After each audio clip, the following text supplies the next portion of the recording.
In 1774, a man named Joseph Priestley watches a simple tragic scene unfold under a glass jar. A candle flickers and dies. A mouse suffocates. The air, for all intents and purposes, has become stale. It's a closed system, a finite resource, a metaphor for limitation. But Priestley didn't just see an end. He saw a question. Driven by a curiosity that refused to accept the obvious, he asked, "What if? What if I added just one more thing?"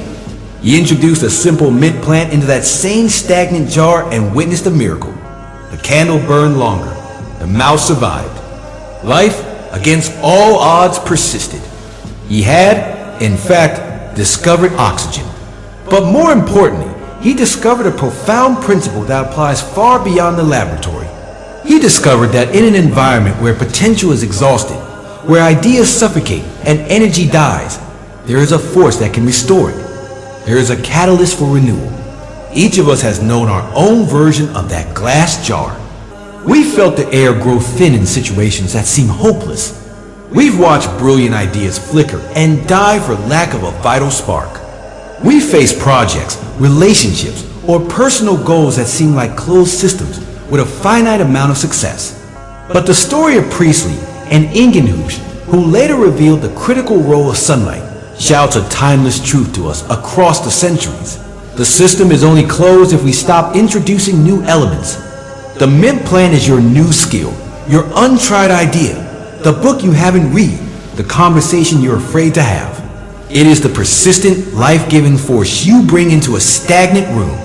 It is the act of choosing to contribute oxygen when everyone else is consuming it. And the sunlight? The sunlight is your passion.